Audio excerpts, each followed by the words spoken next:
Okay, great. Well, welcome everyone. My name is Chris Gajanski and I'm a board director for Orienteering Ontario, and we're here tonight with the support of Orienteering Canada. So thank you very much to them.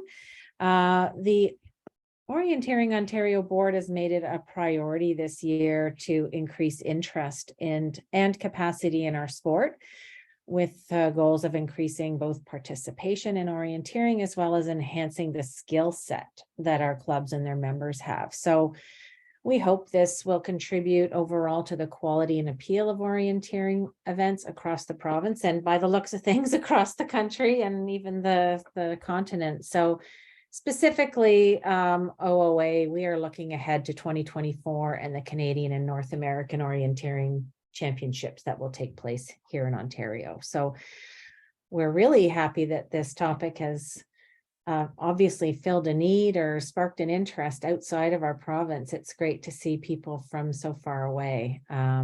So if you haven't already typed in where you're from, please do so. And Eric is asking you to include how much experience you do or don't have with MeOS.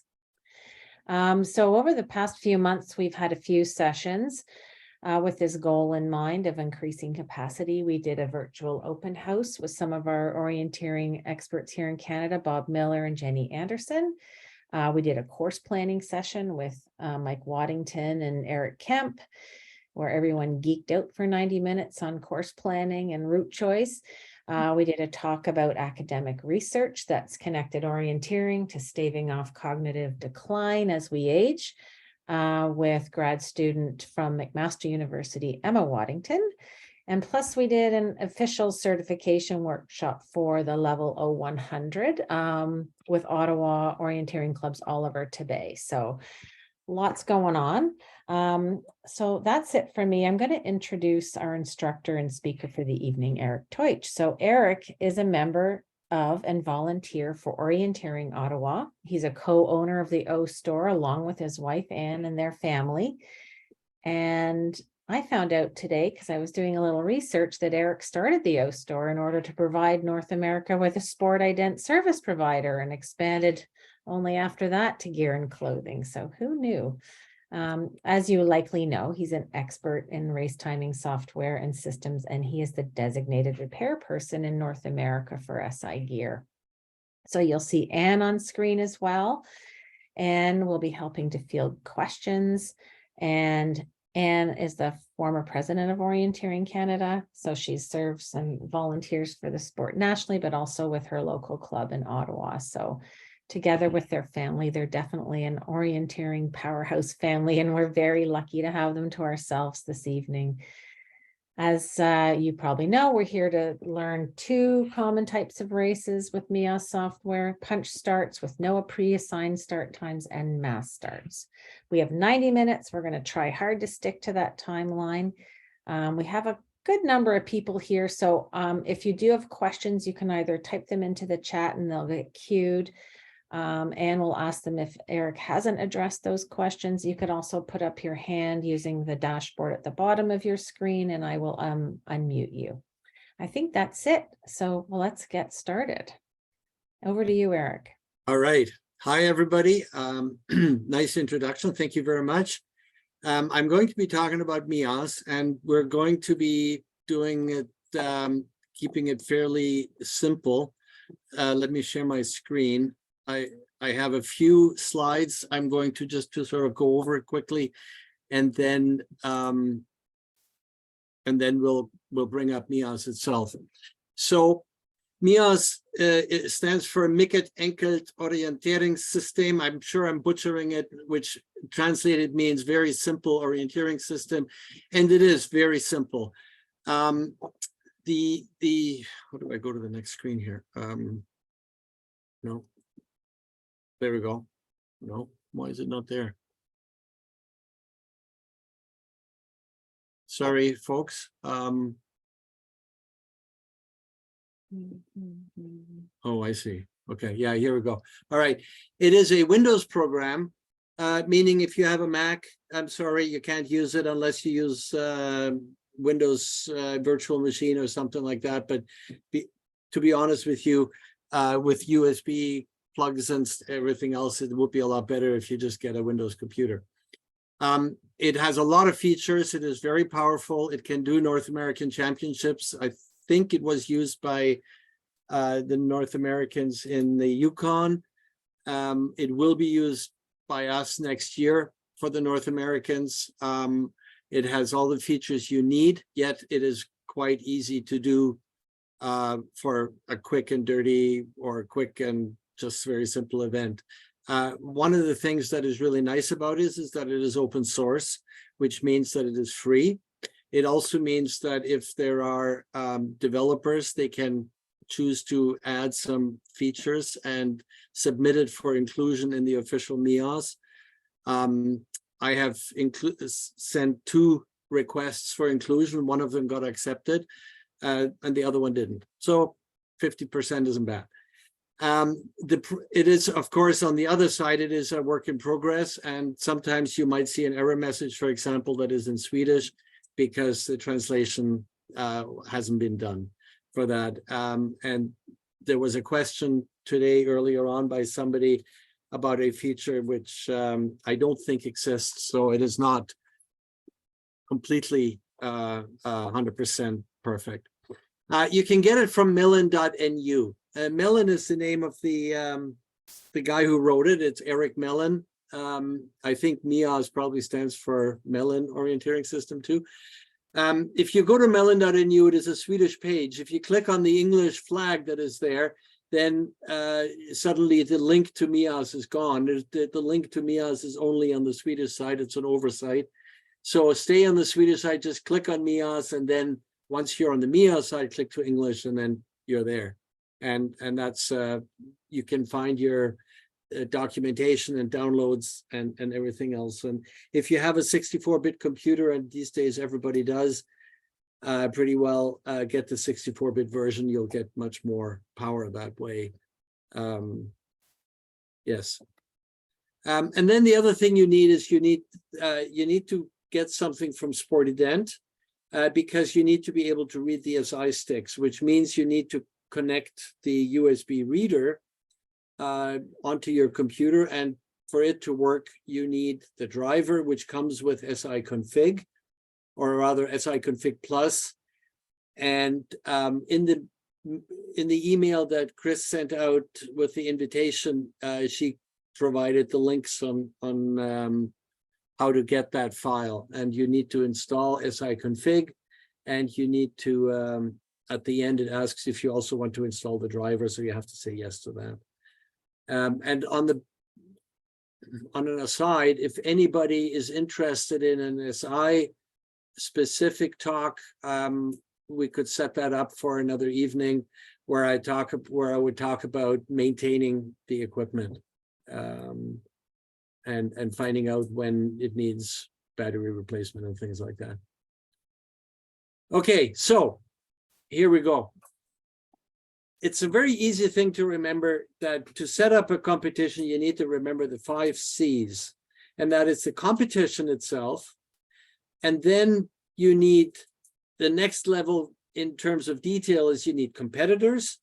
They will use classes or have been assigned up to a class.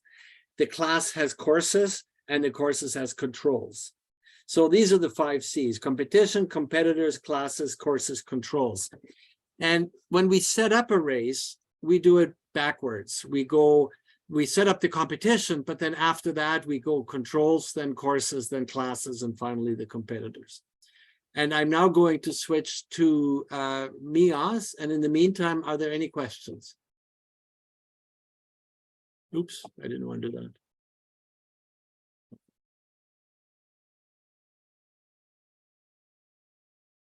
Any questions yet? Okay. So I'm going back to sharing my screen and push the screen button. And I have my MeOS shortcut here. And when I double click it, it goes to the wrong screen, of course. Here it is. And here's your welcome to MeOS, your introductory screen. And what we need to do here is we need to either click on new competition, or we open up an existing one. And I think I will do I will start with a new competition. We will set up a small competition, which is a point-to-point, and we will go through the motions of getting ready for the competition. All told, we can do that in about less than 10 minutes. So we go to new competition, we type in the name of the competition. So this is the MeOS test event. And it is today that we're going to have the race, and that's on the 19th. And now the first possible start time I'd like to quickly mention, because this is important if your club uses still SI5s. The SI5 is the really old chip. It has the old shape, and I'm going to quickly stop my share. I wish I had a second. This is the SI5. It's a label. Oh, this one doesn't have a label. It has a little label, and it's a very skinny little red thing in comparison to the newer ones, which are a bigger shape and have a bigger body. The SI5 can only do 12 hours maximum. So if you have an afternoon race, you do not want to set your start time to 7 o'clock in the morning, for example. So I'm going back to share screen again. To share. So don't leave this here. Set this to when you get to it. So if our race is at 18, like at 6 in the evening, 18, and I'm going to be there at 5 o'clock, so I will set it to 17 o'clock.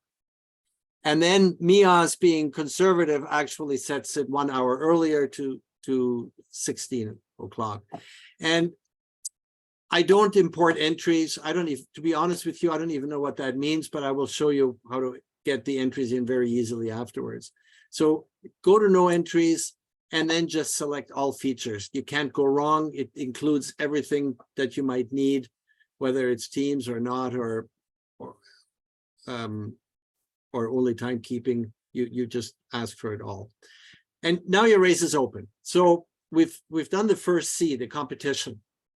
So the next thing we need to do now is to go from the bottom up. We need to start with the controls and the courses. And for most people, we get the courses from one of the course setting software like Purple Pen or Condes, and I think OCAD can also do course setting, but in Ottawa we use mostly Condes. And these programs can export a course file or courses file, and this courses file will have all the courses in it. And here's something I forgot to do today, to find a course. So very quickly. And here's one. We had a race on June 4th. We'll pretend that that's the race we want to set up. And I'm importing it. And I'm going to so I'm a little bit of a spelling pedant, and I want to make sure that my classes are correctly spelled and consistent from week to week. So I normally do not create the class for each course. I will do that manually afterwards. So I will just click import here, and oh, this was the relay, dang. Oh well, it doesn't matter. We'll just pretend these are individual courses. So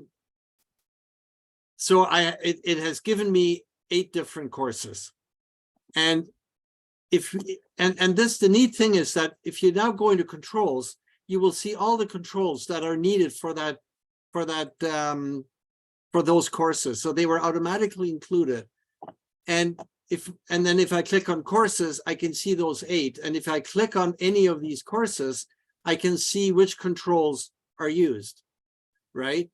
But now let's pretend that I actually do not want these courses, and I picked the wrong file, and the person who was supposed to send it to me sent the wrong file, for example.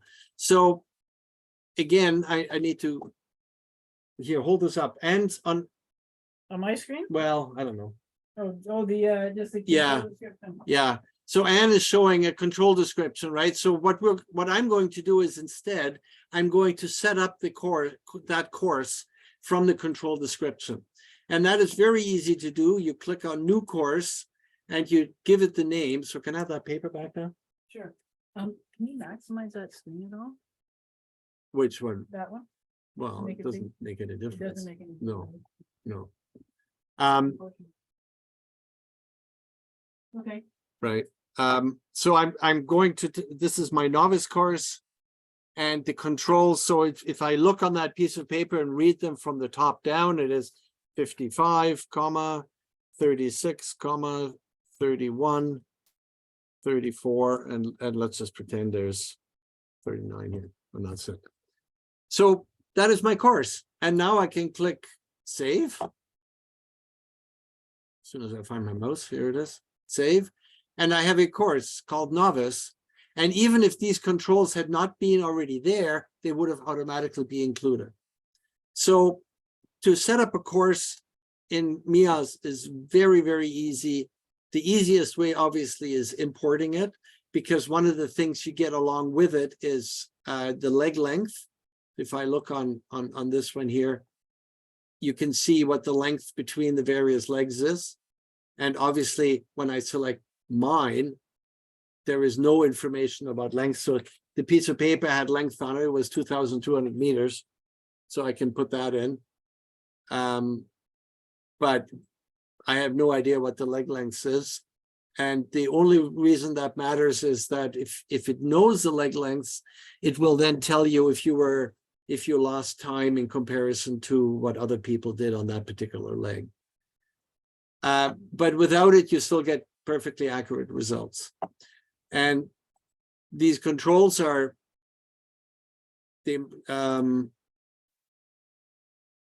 okay. Anyway, so far, any questions? Nothing yet? No questions in the chat. And I don't see any hands up. All right. So we've done our classes. Sorry, we've done our controls. We've done our courses. So the next thing is to set up classes. And it is just as quick to just type them in again. So I click, you click on new class. So this is the novice course. You can leave all of this blank. You select your course. So this is the novice course, the one that we just created right here. And at the very most, you can now click save and your class has been created. I would also recommend you click on quick entry here. Quick entry allows you to add a person if they had not registered beforehand and they download. If quick entry is enabled, then when they download, a box will pop up saying you want to add this person. And they can only do that to the novice class if allow quick entry is enabled. So to reiterate, my modus operandi is I click the name, I click the course, and I click allow quick entry.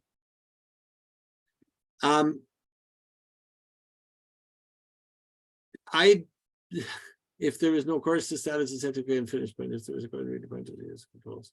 So this one is not necessary. It works perfectly fine. We do want to start punch normally. So we, for a normal course, for a normal point-to-point course, so I don't turn that on. The free start time,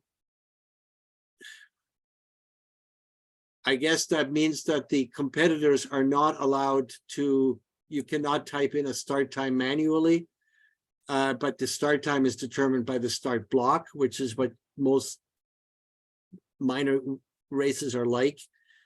At least the way we do them, we register people and just type in the info into MeOS, and then they go and mosey over to the start and start. And when they come back, I know when they've started. So that's how you do the classes. The reason why I don't allow the import to also create the classes is that some of our race setters call the intermediate course int, otherwise others call it intermediate all uppercase. Some people have maybe a spelling error accidentally in the name, and as I said, I try to be consistent and have it always the same. Yeah, you got a question, Eric, Yes. about importing purple pen. Do we know if we can, import purple pen files, or is it only condos that we can import? No, it is. Purple Pen has an export feature. This is, to be honest with you, I have never used Purple Pen, but I'm pretty sure that we have imported Purple Pen data. The trick is it's not the Purple Pen file, but you need to export in IOF XML version 3 format. So somewhere in Purple Pen, there will be an export button, and then the format you want to choose is IOF XML version 3. Which is the same for, And that's the same for Condes. In Condes, you need to export. It'll ask for the format. There is the older 2.03 version, but you want to go with 3, and everybody these days supports version 3, as far as I know. So if somebody has Purple Pen active and can double check that, that would be great for us to know. Thank you. All right. So here we have now created our classes. I could create a second class, so I'll say intermediate, and I choose one of those relay courses, and I click allow quick entry, and I save. And so now I have 2. And now we're ready. So that was 4 out of the 5 C's. I've done competition. I've done the controls and courses. The controls mostly take care of themselves by bringing the courses in, whether you do it by manually typing it in or whether you do it by importing. And then you create the classes. And now we can start to put in competitors. And this is the competitor screen. It is a very easy thing again. On Sundays when it's very busy for us and we have 75 people showing up, we want to work quickly. So if I have to type them in by hand, I click new competitor, I type in the name, I select the class. I don't bother with the club, to be honest. I select the class, either novice or intermediate is what I had selected, and I click save, and that's it, and they're ready to go. If it is a rental chip, then it would be, oh yeah, sorry, I need to type in the card number, my bad. So in this case here, I've got an SI6 handy here, 888570. And if it were a rental chip, then I have to click hired as well and click save. And the reason for the hired is that when the people download, a nice big message will pop up on the download page saying this is a rental chip, and to remind you to ask for it back. okay, while you're in Yeah. the break there. Yeah.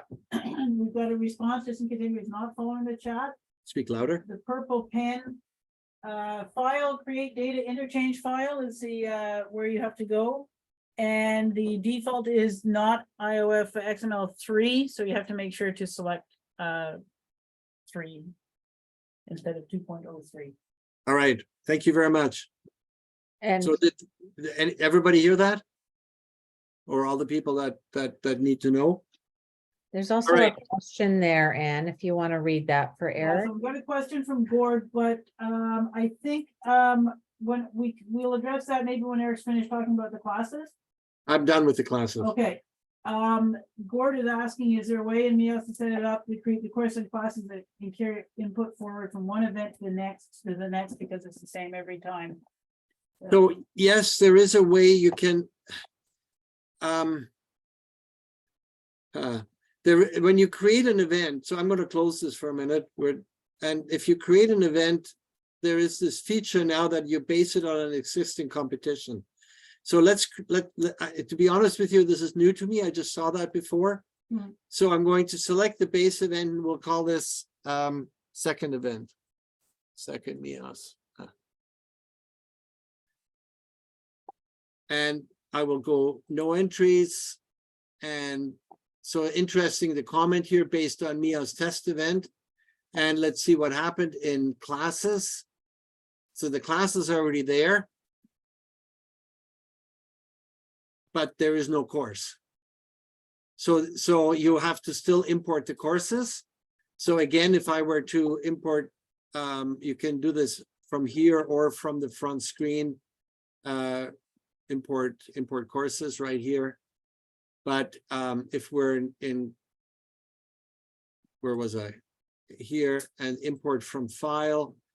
And I will see if I don't have a non-relay event.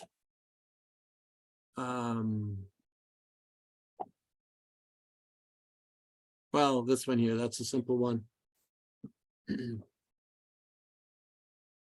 So I'm going to import that, and it has these 4 courses. So I now, sorry, yeah, it has 2 courses, and I can create my classes, and all I have to do now is for novice, I choose the family adventure race, click save, and for intermediate, I'll choose the other course, which was the adventure race, save, and we're good to go. And the competitor is not there, and the courses and the classes were not there, but what you wanted was the classes. So I think that answers your question, Gord.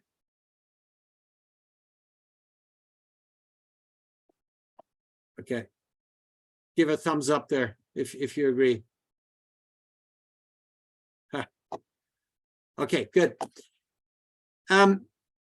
So the next thing I wanted to quickly show is one of the most powerful features in MeOS, which is importing things, and especially for competitors.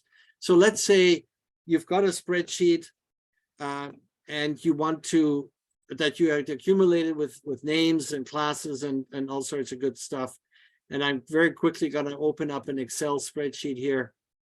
If you will give me a second. Ching. Bring it over, start. Okay, people can, let me maximize that. There we go. So I'm going to have names. Names. Classes. Can't spell. SI. And I think that's all I need. And the classes I have is novice and intermediate, I believe. Isn't that right? Novice and intermediate. And it is important that you have the spelling right for that. So I've got a few people here, so I'm going to add Chris Kajansky and Gord because he asked a good question, and Anne, and that's good enough for now. And I'll add me because you're all experienced guys, but I'm the novice. And then everybody else wants to run intermediate. So, and then this one here is SI 1, 2, 3, 1, 2, 4, 1, 2, 5, and 1, 2, 6. Fair enough. Okay, so this is our list. We're going to, of the people that will be participating, but we want to get this into MeOS now. It is super simple. What you need to do, so we have to remember names, classes, SI. We go back into MeOS and we switch, so we go into competitors, and we switch now from form mode to table mode. And this is the secret sauce in MeOS, is table mode. There is a second little window here that normally is sometimes hard to find. And the first button allows you which columns you want to see in this kind of spreadsheet. So I said I had names, classes, and SI. So I'm going to start with the name. I have my class, and I have my SI, which is called card. And those are the 3 things. So now suddenly our window is only this big. Next, I'm going to go into Excel, So I'm in Excel and I'm going to copy these 3 columns, 4 lines, copy them, go back to MeOS, and I'm going to click the paste, the paste button, paste from the clipboard. Do you want to paste 4 new rows? I say yes.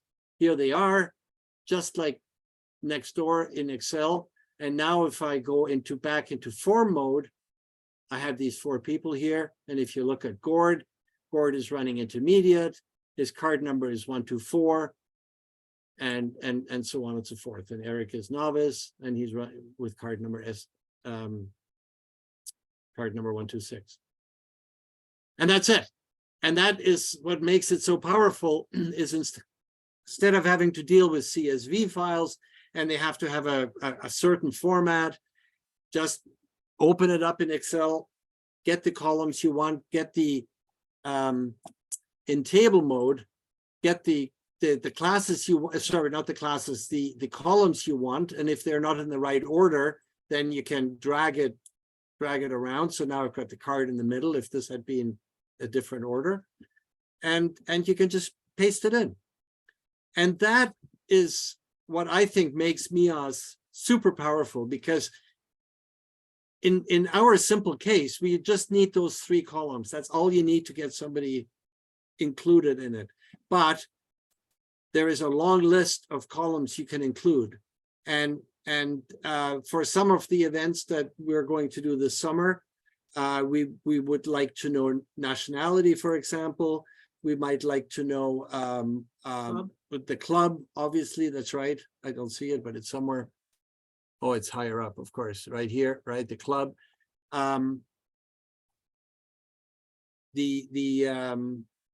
Yeah. And then once they've run, we can see the status, whether they were okay or DNS or DNF. We can see how many points if it's a score event. We can see if we're setting up a formal start, there would be start numbers. If it's a rental, it's indicated by a card fee. So if you want to say rental yes, then it'll put in 2 krona in your card. Otherwise, it'll be in the card fee. Otherwise, it'll be 0. So there's a lot of stuff that is in there. But for a simple race, you just need those 3, and that's good enough. On that note, any questions? There's no questions in chat. Okay, how are we doing? It's 8 o'clock, so we still got a whole hour. Woo! We haven't talked about points for roaming and stuff. You wanted to talk. Yeah, so that's gonna be the next race. So first we're doing the standard race with a individual start. So in this case, if we go back to the courses and you click on one of the courses, you will okay, that was a bad example because that's a Scoro event. Okay, let me open up another close.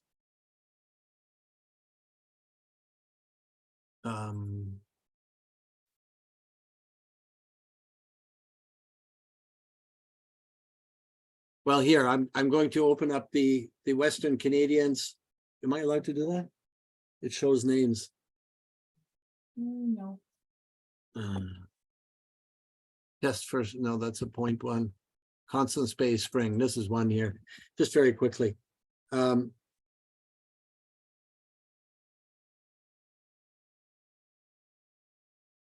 So here, this is one of our events from 2022. And when you just type in the numbers and it's a standard event, it shows there's a start and there's a finish. And that's the default. And then if you don't want to start, you want the race to start, quote unquote, when it's on the first control. As soon as they punch 80, then you could do that, and that excludes 80. 80, it says here now 80 is the start. And if you don't want a separate finish control and you say, well, 57 is the last one, then you can click this, and then finish is also 57.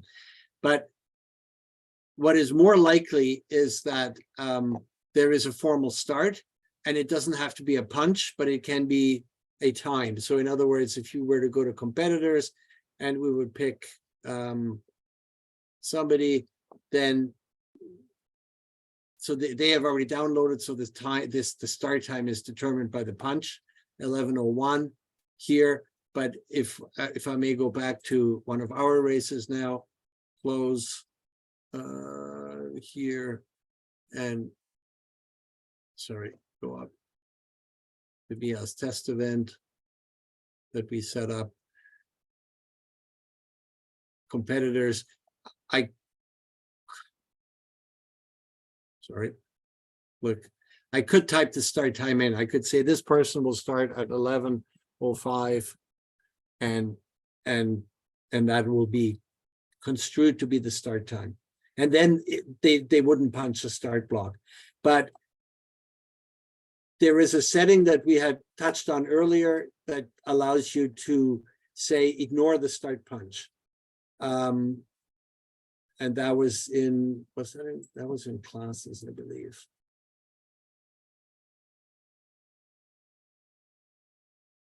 Yeah, right here, right? So here we can say, well, even if they punch a start block, we're going to use the start time. But what I suggest always for races is don't click ignore start punch. If the starters make a mistake, and like, let's say it's an official race with a start time, but the starters make a mistake and want to give the user a different start time, the easiest thing is to tell them to hit the start block, because that will override the start time that has been manually set, like in my case, 11:05. And then I hope that makes sense. Does that make sense? Mhm. Okay. Anything else before I go to score roll? Yes. Okay. So a question on the software and the, how do you know what version you're on? How do you know if there's an update? How do you know you're on the current version, and so on? So there is no testing built into the software. Let me minimize my Excel. Okay. There is nothing in the software to look for new versions. Typically, Eric Mellin releases a new version once a year, and 3.9 is this year's version. This is 3.9, and it shows up on the first page on competition right down here at the bottom. So this is 3.9 update 1 that came out on 12th of May of this year. The reason for the update 1, I don't know what it is, but somebody complained of a bug, and so he came out with a newer version. Come February, he'll have an alpha or a beta version coming out for a new version that allows people to test it out and play with it and so on. And to be honest, I am still officially on our club computer. We're still using 3.8 because I know that it works, but I've been playing with 3.9, and I will most likely switch to 3.9 before we do our Ottawa O-Fest in August. One of the new, I don't know what the new features are, and if you go to the MeOS website, he will talk, there is a release notes where he talks about what's new, and I don't remember what it says. Okay, so there's another question, Yes. which is about when there's a road crossing or something, and you want to have either a set time or zero time on that. How do you do Excellent. that? Yes. So what you do is, let's look at our courses. So I've got this novice course, and let's say we do not want to time from 36 to 31. That because there is a street in between, so this is on either side of the road, and at 36 basically stops it. So at 31, we want 31 to be a untimed control. So in here, you go to controls and you click on 31, and then you can set it to no timing right here. And here's an example of Swedish, rågåning obligatorisk. I have no idea what that is and how it differs from regular rågåning. So you set this to no timing, and they talk about, he talks a little bit about the different settings in here. no timing down here, means that the time to the control is ignored. The total time will be the same no matter what the actual time to the control is. So basically, the destination control is untimed. Now, what you can do, let's say there's a second course where the people also go to 31, but they don't cross the road. So they want to use 31 in a timed mode. And you can do that as well. What you have to do is create a second control. So I'm going to click on new control here. It gives it a whack load of weird number. And you say the punch code for that is 31. Okay. And that one is a normal control, a status control. So now I have I have two controls, 31, which is no untimed. That's what that little symbol is. And I have 31, whose control name is 31111123, and that's a normal control. And then we can go into our courses and we can create another course, call it intermediate. And it has, let's say,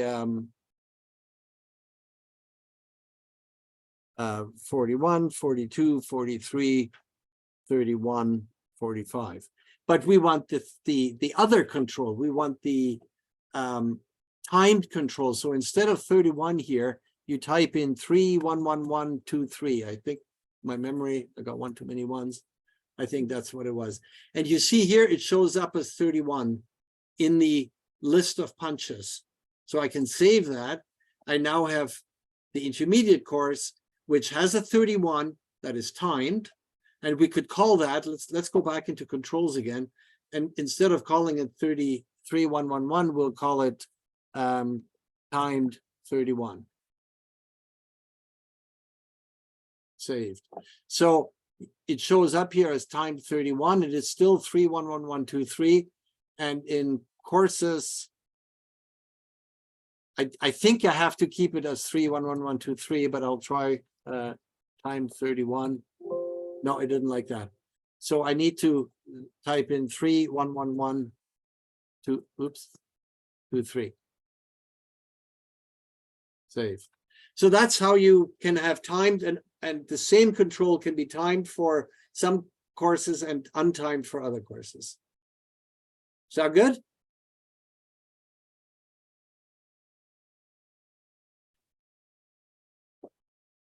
All right. Okay, hang on, let's continue on that question then. Okay. The GOAT format where you can skip one control. How does it handle that? Do you know how it handles So that? that's a good one. And Jay Han, who is a timing master out in California, sent me recently a file, a custom results calculation that enabled the GOAT format. What you do is in the classes, you've got this box here called result calculation. Is there a way to annotate? Yes, there is. Right here, this box, right? Okay, and okay, here. By default, it's standard. There's a bunch of different ones here. And you can create a custom rule that is a GOAT rule, and that allows you to skip one control. He sent it to me. I have not yet looked at it. I'm sure it works. I have written results calculation ones as well, and but I don't know exactly how his works, and we could go into that, but it's a bit beyond tonight's topics. I don't feel I have the right to share Jay's code unless he gives me permission. He was supposed to be on the call. I don't know if he is. Jay, would you like to comment on this? Can we maybe share a voice for Jay? Okay. Yes, you certainly have permission. And it does something different. Instead of a points calculation, it fiddles with the status, which is like okay. Because what happens if you miss one, you end up with a miss punch and this just switches it back to okay. As long as there's only one control that is missing. Yeah, but you yeah. could certainly extend it. I've seen some goats that allow you to skip two. Yes. And yeah. on an aside, thank you for that, Jay. And if anybody wants it, just let us know and we'll ship it out. On an aside, Nova Scotia, the Nova Scotia Club, a few no, that was just last fall, has written a special results calculation for a British format that was described in World of O, I believe, where there is 10 controls you can do in any order, and then there's 10 other controls, but once you start the other controls, you can't go back to the first controls, and it handles that kind of special thing. And there's an extra few controls, and there's a whole bunch of special rules, and it all gets done marvelously using a result calculation. And while we're just very quickly on the topic, the Ottawa Club, what we have is in the spring in June. So the next one is tomorrow. We have summer solstice races, which are score rows with handicap. And I use a hidden field to store the handicap, and it will adjust the points calculation based on the handicap to give people an even chance, because to calculate your handicap, it's the age, the gender, and and whether you've orienteered for less than 2 years or not. And between those, last year we had a mature woman, let's say, with less than 2 years experience, was actually the overall winner, because she had a high handicap of 17 or something like that. And that meant she didn't have to do 28 controls to get bonus points. She only had to do 28 minus 17, which is 11 controls. And she won, which is perfect, right? So all that you do with result calculation, and result calculation is awesome and not tonight's topic. Anything else? That's all the questions that we have in the chat right now. Okay. So then what I will do is I will move on to Scoro, Rogaine, that type of race. Now, one of the nice things in MeOS in comparison to other software is that you can intersperse a Scoro / Rogaine with a point-to-point. They're just different classes. So while we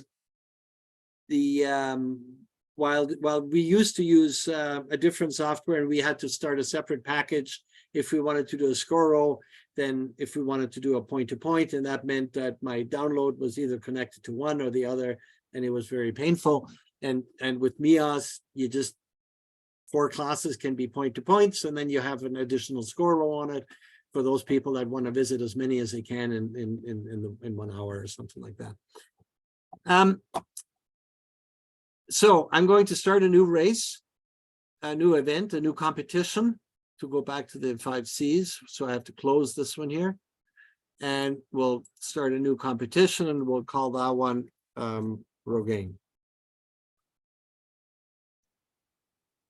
And again, I do no entries, and I do all features, and here's my event. And you see it was 7 o'clock first time, but now it says, I don't trust you, I'll make it 6 o'clock.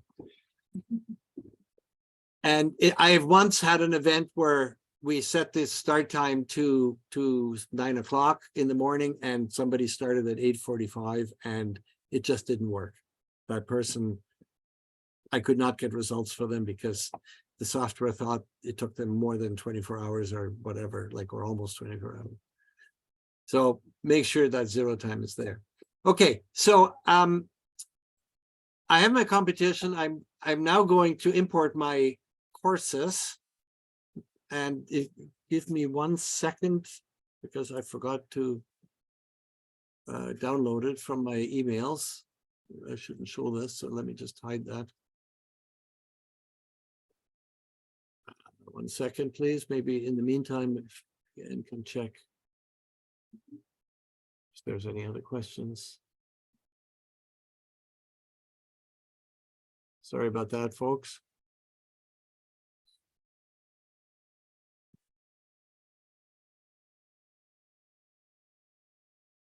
Oh, I misspelled it. No wonder I can't find it.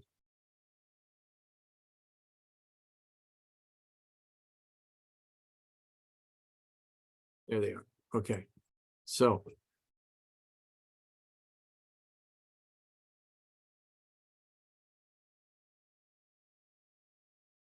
I just received the race file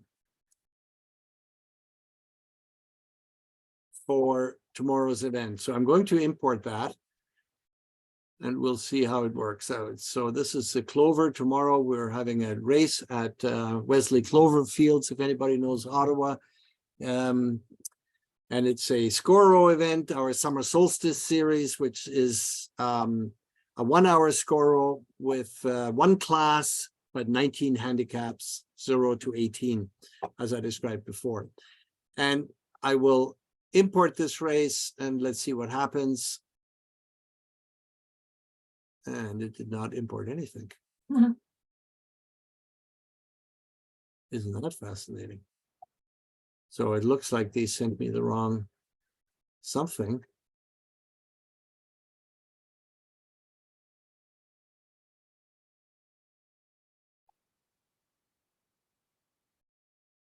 It's a bit hasty here.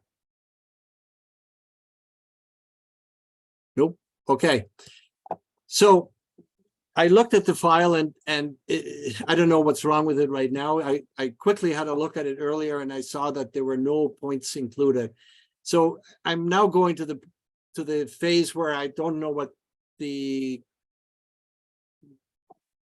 fascinating. So he only sent me the controls. That's what the problem is. He didn't tell me that there is a class. So that's fine. I have 1, 2, 3, 4. I have all the way through to 58, which is 28 of them. That's good. But as you can tell, there is no points, no row gaining points. So what I have to do is I have to click on here and click row gaining, and then go in here and click 5 and then save. And that is painful. But you see now it says row gaining and that is worth 5 points. And I don't know what that symbol is, why the circle. I have a feeling that might have something to do with this new format, which is new to me. But I will show you a faster way of setting all these. I will go into table mode and I will select only, I will lose my X and Y when I do that. So I could go in here and do the same thing, row gaining, and so on. And then I'd have to go in here and type 5. And that's also painful. So what I was going to do is copy these, the 3 columns that I want, which is the name, the status. I need that too. I don't need the X and Y, the latitude, longitude, and I want the points. So just take this, select all the columns that I want,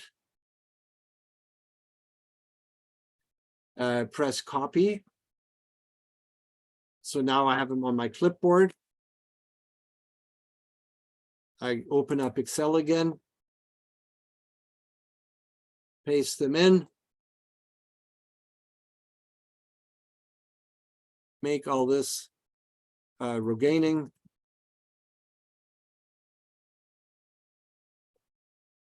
Make all this 5 points each.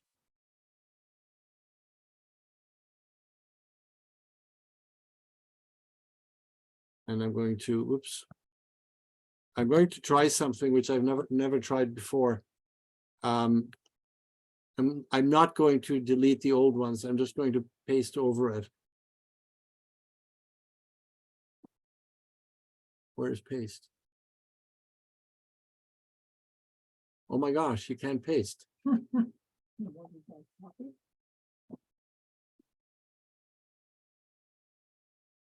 going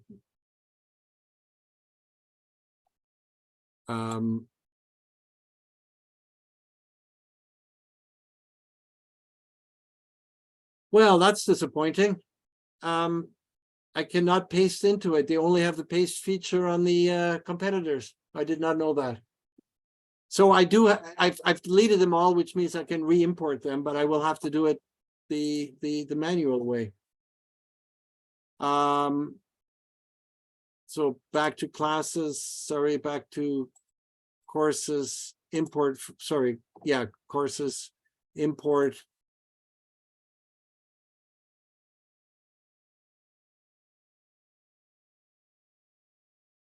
It's a bit slow. There we go. And I have not imported anything it says, but I have imported all the controls, and I will have to go through each and do it the manual way. And I think I will do it in form mode. It's a bit faster. But not that much faster. And then here 5. So I won't do them all because it takes too long. And so on and so forth. You remember how I showed you earlier how to have a timed and an untimed control?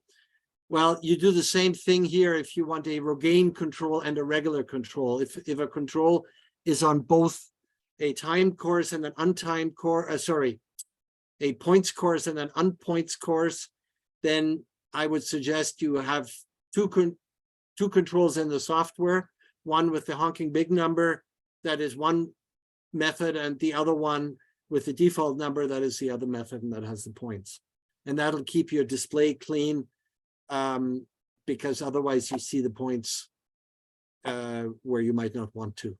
So pretend that I've completed this here. This is disappointing. I thought that I could copy paste. And then we have to create a class. So this is our summer solstice class.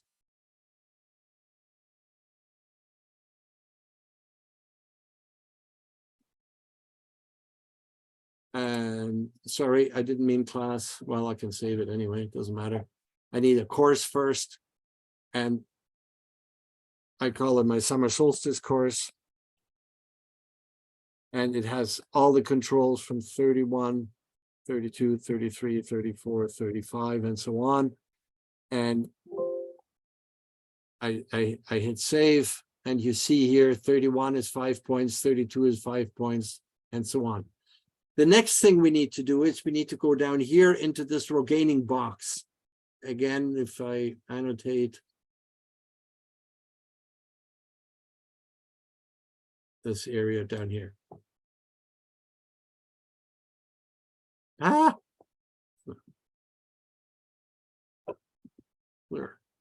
Clear. There. Okay. We want a Rogaining course that has a time limit. In other words, 1 hour. So here's your typical standard setup, 1 hour. And in our Ottawa's case, we penalize people 2 points per minute that they're late. So we change this to 2. And we set this to true because we want them, if they are 1 hour and 1 second, they've lost 2 points. So we're not giving them a minute grace. We're deducting right away. And that's it. So now you hit save on that, and there's your setup for a Rogaine, but except for one thing, and that is mass start. And I'm going to switch off my screen sharing for a minute. I want to, yes, hi. The reason why I want to show my face here is the best way to, in my opinion, the best way to do a mass start is that you carry a SI control. It doesn't have to be the SI master, but that's what I typically use because I don't let this go out into the field. I turn it on with a regular, where's my camera? A regular stick, not the purple stick. And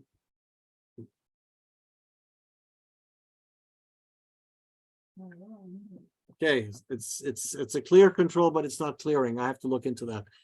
And the reason why I do this, I'm going to have to undo my foggy thing there. Okay, is I have, this is a clock that is synced with the start and the finish and all the controls that are in the field.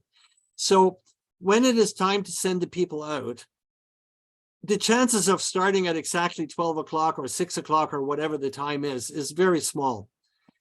Much more likely they're 30 seconds late or something like that. So I hold this in my hand, and when the race director says, okay, we're going to get ready, so 3, 2, 1, go, I look on here and I remember the time that it shows on the display.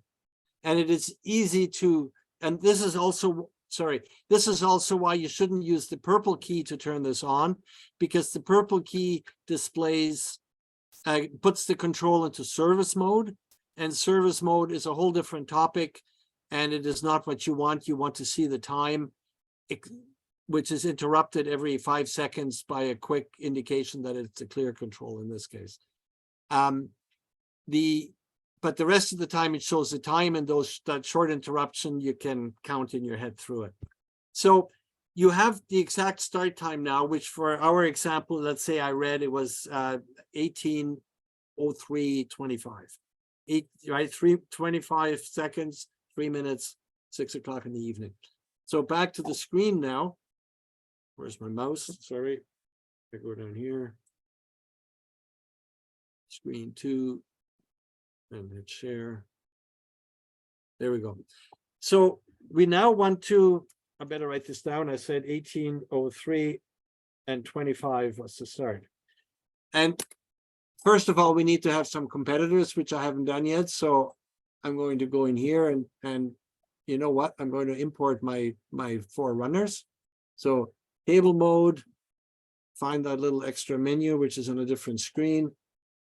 Select name, class, and SI. Name, oops, select none. Name, class, and card. Okay, highlight the 4 names, oops, and copy.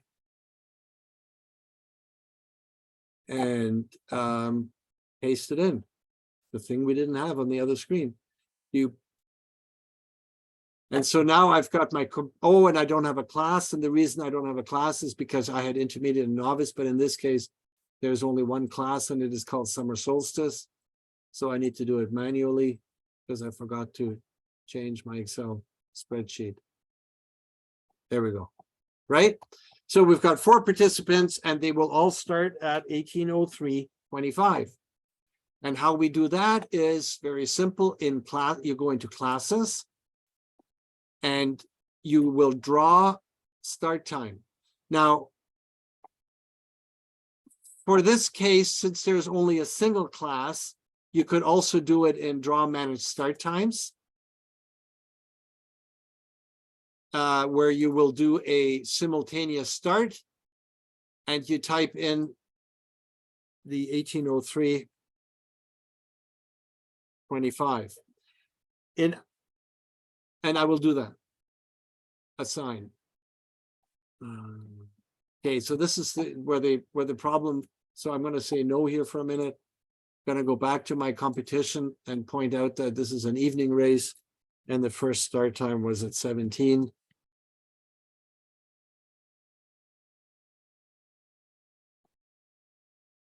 So it makes sure the start time. But I don't have any start times. It doesn't matter. So I'm going to say yes here. No big deal. So now I can go back into classes again, and I can draw manage start time, and I'm drawing for Summer Solstice because that's what was highlighted before I pushed draw. And it's a simultaneous start, and it still says 18:03:25, and I can click assign. And now here's my start list, and it shows the SI number, the names, and that they all have 1803.25. And if we, so return, and if you go to competitors and you go into form mode back, and you will see that people have the start time. And that's it. And now, if you're the starter and you also want to participate, you will participate late because it's best to send them off, record the time, go into there and type it in, but you can do that within a minute. So you should then, and besides, the next thing we need to do is we need to set up for downloads. And once you've done that, you can go on course yourself. Any questions so far about mass start, points and Rogaines, anything like that? No questions in the chat. Okay. I'm either boring you all to tears Yeah. or I'm covering every base here that's possible. All right. So the final thing is sport event. So we've set up the start. People went out in 40 minutes. The first runners are going to come back. So we need to be ready for that. So we go into sport event, and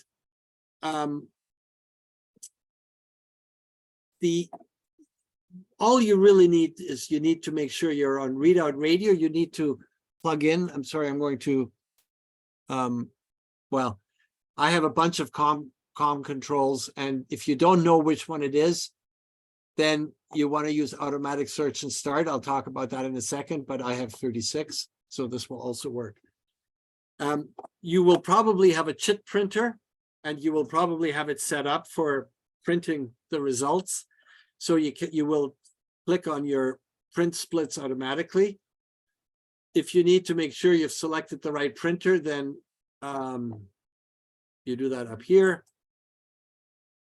And in my case, I have an Epson, one of these guys, and I don't have any custom lines. I don't care about that. And so the printer is set up. I'm going to print.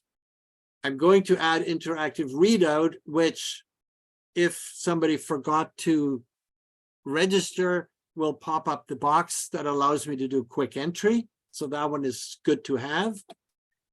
And I will have the sound, which is a feature in 3.8, which plays a fanfare if you're in first place when you download, a positive sound when you didn't miss punch, and a sad trombone sound when you fail. And I've got a little bit of flack from one of our members who found it depressing when she heard the sad trombone, but we still use it. And then you click automatic search and start. And what that does is it says, well, you've got a bunch of comm controls, and I don't know which one you want, so therefore I'm going to look for the first one that I find. And so if I were to have this on something else and then click it, it would go search through all the comms, and it should find COM 36.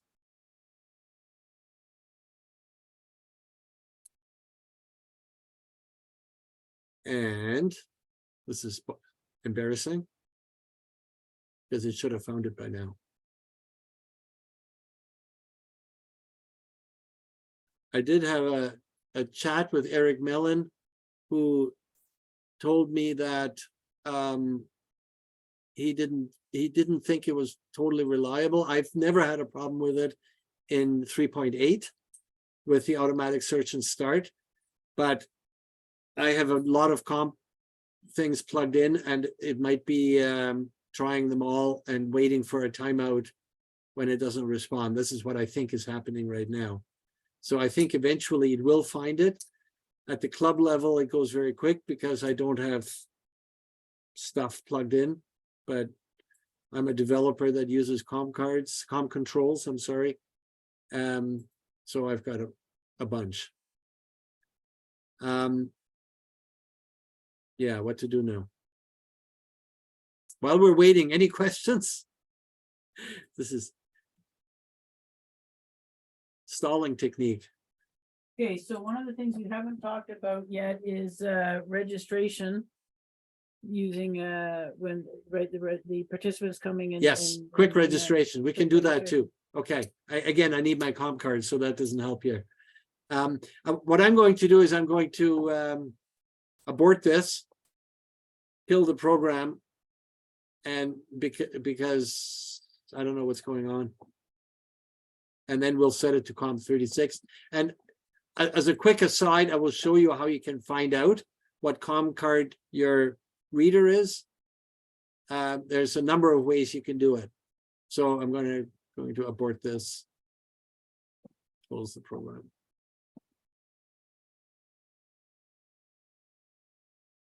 And before I go into it, so one way to find out is if you have SI config plus installed,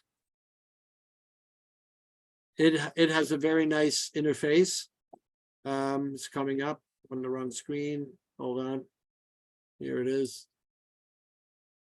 And here it normally you do not show all the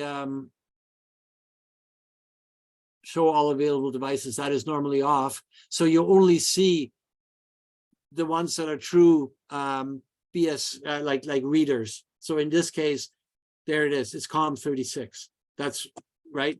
So that's one way to look at it and find out.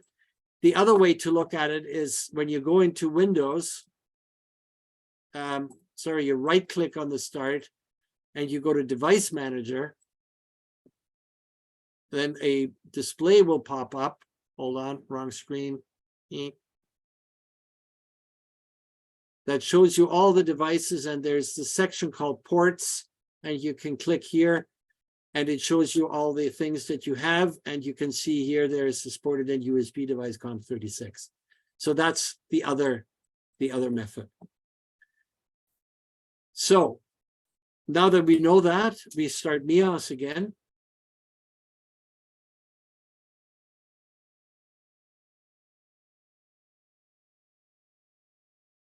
And my competition, which was called Rogaine, I open it. I should have my 4 competitors. That's the last thing I did, right?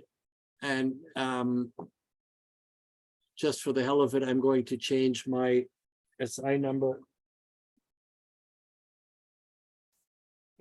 so that I can use a real SI. So that is 8625-614. Save. And now I go into Support Event, and this time I will say leave it at COM36. I want the printer, I want interactive readout, and I will activate.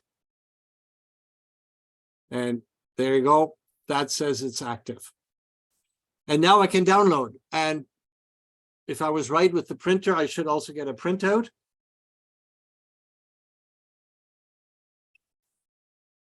Look at that. I'm first place. Perfect. And that's basically it. The download will happen by itself. The printer did not print. I think I picked the wrong printer. I said, well, it's certainly not that one. I think it's the 4. No, it's the, well, I don't know. Let's try that. We'll use another competitor. We'll say Gord. And I'll get another card. 8625649, 8625649. Save. Sport event. Still all set up. You don't even have to be in Sport event. I can stay here.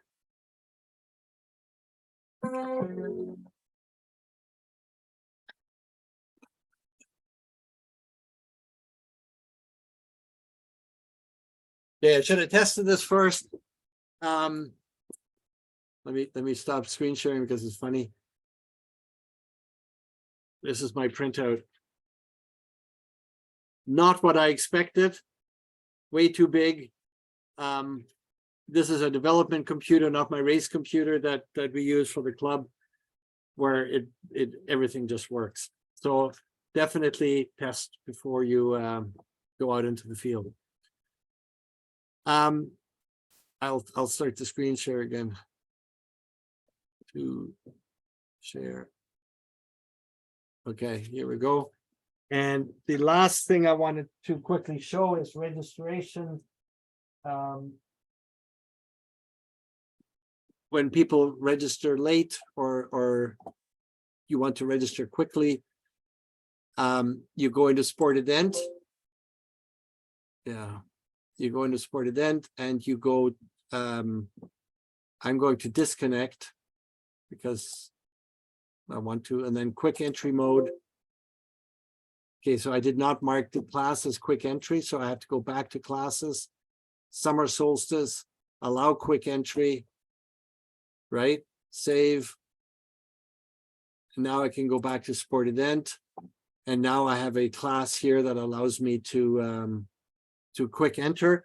And Joe shows up and I say, please punch your dibbler. Oh, sorry, I forgot to activate. There we go. Please click.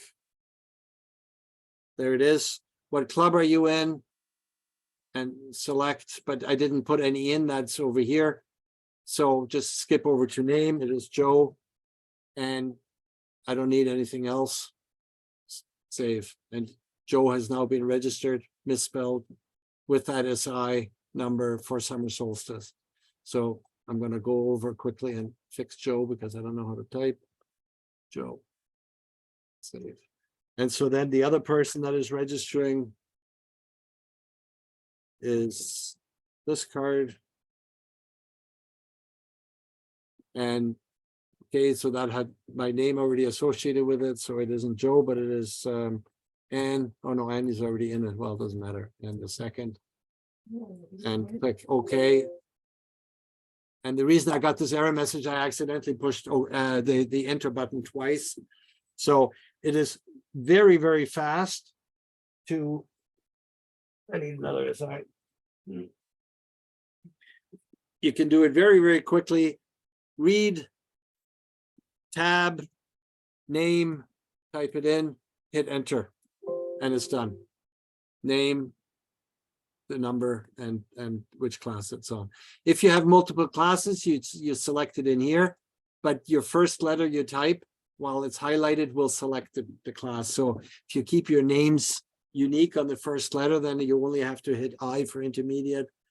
And so it's a dream for typers, basically. And then for results, for a score row, there is a special results, which is funny. I thought it was on here.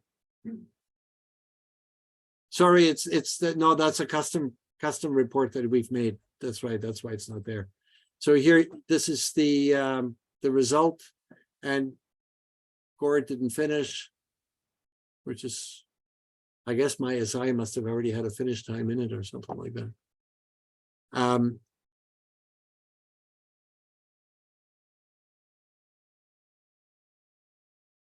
Did I not specify the?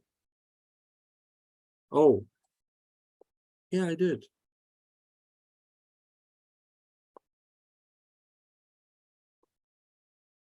Okay, the reason why I'm sort of stumbling around right now is that, oh, that's why summer solstice does not have a course involved. I have to click on this. So now that class is a Rogaine class because it uses a Rogaine course. So that was my mistake. And now when you go to lists, there's a Rogaine report now, and now you'll see the points that for that user. You guys didn't do very well. No, we did not. Okay, there's a few questions if you're ready for some questions. Absolutely. Okay, so let's start with, can you repeat a printout if something goes wrong, i.e. the printer jams? Yes. So that often happens for us that we realize for instance, the person picked the wrong map. So they got lots of errors, but we really want to give them the benefit. It's not an official event. So if they picked up intermediate instead of short advanced, it should be registered as intermediate. So we go in and we change the class to intermediate. You just click on split times down here and it'll reprint it. So it's right there. You make sure you're at the right printer and you click go. And that's That one? how you do it. So the next question is for a mass start. If you need to individually change the start time for a competitor, is that possible to do? So that is an interesting one because that is not possible. And we got burnt with that early on when we did summer solstice. Somebody was late and we told that person, we'll adjust it. We understand. And you see here with Gord, for example, who downloaded, the start time is grayed out. There's nothing I can do. And okay, that's why I got my 18 seconds because I had a start time. But I can't change the start time. And I think that's a problem. And I've made a mental note when I was thinking about this the other day that I'm going to write to Eric Mellon and say that I think it should be allowed to change that even on a mass start. The reason why I say that is, for instance, one of the runners in a mass start accidentally gets tripped by the organizer and falls flat on his face, and it takes him 5 minutes to get going. It was the fault of the organizer. We should give him those 5 minutes. So that's sort of my thinking, that it should be allowed, and yet you can't. I don't believe you can go into table mode, and again, I need to find that menu. Hold on. Start time is the start time there. Start time might not be one of the fields. No. Oh wait, there's start, the second one. Cancel. Start. Yeah, it is there. Okay. So we said we were going to give Gord a different start time. So let's see what happens if we type in 1805 here.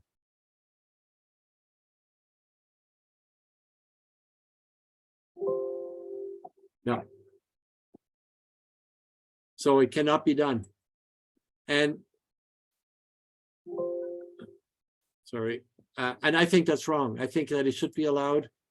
But so one possibility, actually, I just thought of a way, maybe click on start in the course. Nope, can't do it. You can't bring it over. Can I do it here? I wonder if No, it's I a can't do it possibility here. that for anybody who's late starts with a start punch. Would that do anything? Possible? That could work. That could work. But to just change the start time, this is what we tried to do. We did not have a start punch that day, and we could not change the start time, but maybe with a start time. So with a start punch, if Anne were willing to get our kit, Okay, in the meantime. we could quickly try it. Or we could get back to people. Or we could, afterwards. yeah, I could report on that. Yeah, so in the meantime, there's another question. Yeah. About the printout or the results. The results for a score or for a row gain. Can the results be sorted by time within points? People with the same points, so they're just ranked by time and points. In general, no. I mean, the report, I remember this last Tuesday. So we had our first summer solstice, and we had our three top runners, which is Eric Kemp, Philippe Turcanu, and Robbie G. They raced to the finish. It was a photo finish. It was wonderful to watch. But one person was 1 second slower, but because they all had the same points, they came in within the same minute and had done all the controls. they had the same points, and therefore they showed the names in alphabetical order and not in actual time order, even though one person was 1 second faster. I think you could change that by writing a custom report. You can go into lists, and then down here you can go to edit list. And once you're in edit list, you can open a report. So I could open an existing report. For example, the Roganing one, which is, I'm not sure. So this is definitely beyond team, not us team. I'm not sure which report it is. So this is totally beyond beyond this tonight's thing. But you can write reports and you can change the sort order. And for instance, to go back to our summer solstice, as I said, we have the handicaps, and the way we do it is we allow people to choose their handicap by choosing a class. We actually have 19 classes labeled from handicap 0 to handicap 18. And in the results, and then I have some software that hides the chosen handicap in an unused field because there isn't a handicap field. The results get calculated, and then I needed a custom report so that I don't show results by class, which would be the norm, but I show it basically results by course, or all the results together by points only without taking class into consideration.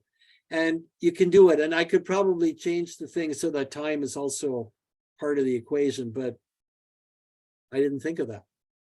And I mean, they're still all first place, the three of them, even though one was 1 second faster than the other. So I think you can do it, but I can't show that. That would be beyond. I mean, I can quickly show you just the. We are running out of time. We're also running out of time. Okay. So if you go in and open up a fascinating. Why did they open? Oh, open as a copy. That's right. And then this is the layout, and you've got your heading, which is results for gain. You got your subheading, which is here, and then you have to fiddle around with this. And the specifics on sort are in the properties, where you can select your sort order. So here it's class, then result. So you might be able to change class and time, total time, or something like that. Class and finish time, maybe. So it would require some experimentation. I hope that answers it. It's a non-answer, but I think it's doable. So it's 3 minutes after 9 now. We had said we were in Ottawa.